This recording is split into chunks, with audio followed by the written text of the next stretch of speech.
and welcome to Join the Chat. It's the what's the date? The 25th of October, and we have just had church, and it's now time to do Join the Chat. And this morning at church we were looking at Matthew 22 and Jesus answering the Pharisees' question about what is the greatest commandment. And Jesus answered, the first commandment is to love the Lord your God with all your heart and with all your soul and with all your mind. And the second commandment is just as like that, is love your neighbour as yourself. So we've been exploring that. But the other part of today is that today is Reformation Sunday. So Reformation Sunday is the time when we remember a particular time back in 1483. There we go, 1483, a long time ago, when Martin Luther hammered his 95 Theses on the door of Wittenberg Church. And it was a significant moment in time. But as we were thinking about it, we were talking about the way that this was only one moment of Reformation being a long process. It was like 100-year process of this Reformation happening. So the people who started the Reformation didn't see it come to fruition in terms of what was gained through the Reformation. And we as a reforming church, it's this ongoing thing, it's not a moment in time, which made us start thinking about other things that take more than a moment in time. So we were talking about what is the thing that connects acorns and cathedrals. Reuben. Oh, this is Reuben, and he's part of the young church here, and he's my son. Hey. So, acorns and cathedrals. So the acorns were planted just as they started doing, just before they started doing the cathedral, because they took about 100 years to grow. The great big oaks. Yeah, so 100-year oak trees were needed for... And because it would take 100 years to build up it all to get ready for the roofs, they would be able to use these oak trees for the roof. Yeah, so they had to think so far ahead. So those who were planting the acorns, planting these little saplings, wouldn't have seen them grow to be used as the cathedral roof for those beautiful vaulted ceilings and things. They would have seen it start to grow, but... Yeah, and they would have seen the foundations of the cathedral being built. And they would have had a vision of what it was going to look like. Yeah. And so that vision was enough for them to plant the acorns. Yeah. And that's quite a cool thing, that we start doing something, not necessarily in our lifetime to see the completion of, but we know it's going to have something that goes on for so much longer, which is a pretty cool thing. And then we heard this story about Oxford University. Yeah, and so one of the old buildings there is New College. And what happened when somebody went up into the ceiling? They saw these little beetles chewing away at the old big wood.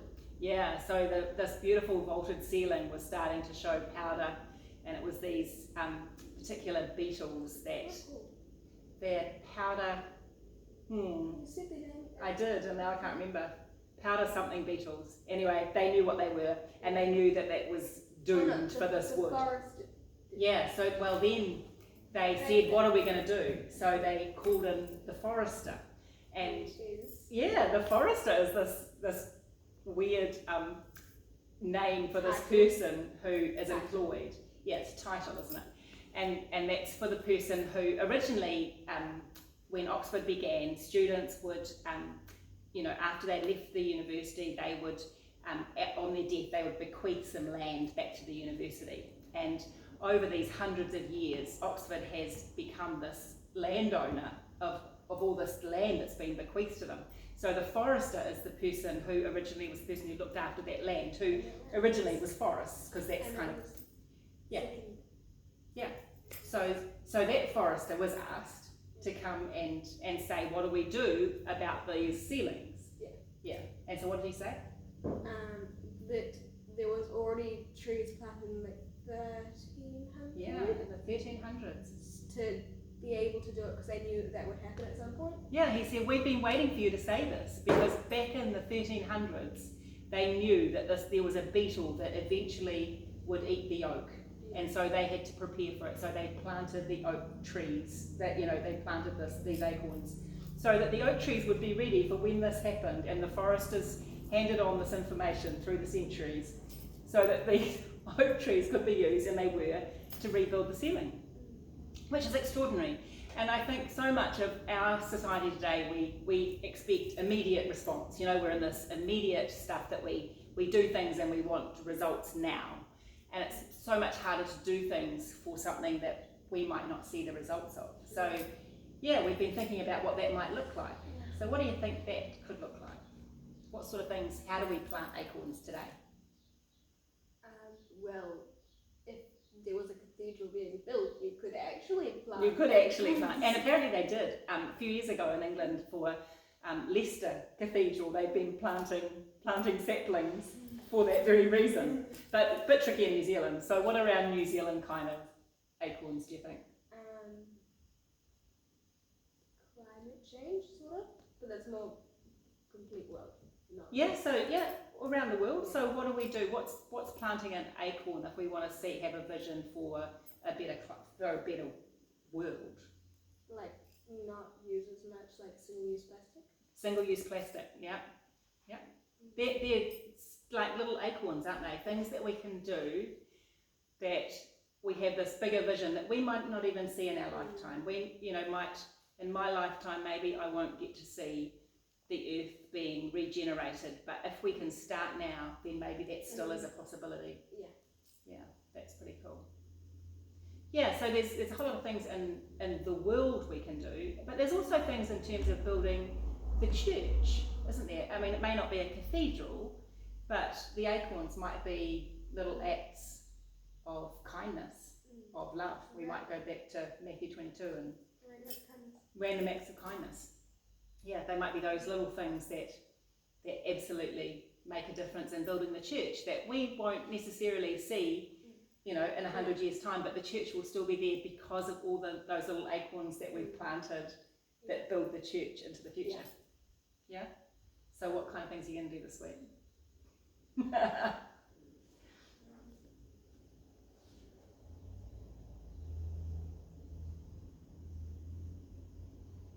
Going to do the kind of random act of kindness kind of things, or are you going to do the climate change? Yeah. There was a pretty cool story at church this morning.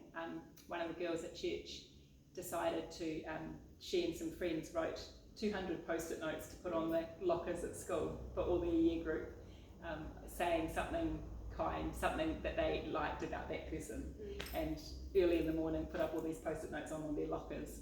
Just such a cool thing to do. And I think if we can be thinking about those kind of acorns that build the church, that share love, that make a difference in the long term, that we might never see the results of, but we can do those special random acts of kindness. Yeah. Whether it's just, being kind to the person that's grumpy on the road, or, whatever that might look like, or the grumpy kid at school. Yeah. Yeah. You don't have grumpy kids at school? Not really, not at the moment. That's good. Yeah. So really easy to be kind. That's good. Yeah. All right, so there we go. We're just the annoying kids. Yeah. We have more of those. Yeah. Okay. So there we go. What's the annoying ones? How do you So we just before we finish, can we have a look at what you then went out and did in Young Church? We talked about stained glass, which is in a cathedral. Yeah. And we made our own stained glass stuff. Yeah, so let's show yours. This way up? Yeah. So we need to kind of show it up like that. Does that kind of see? Yeah. So do you know what it is? Yeah, this is your guess. So we'd love you to have a little think about that for a moment. Have you got it? So what is it? It is Moses. That's Moses. Yep. And that is his Staff. Yep. And he's parting the Red Sea.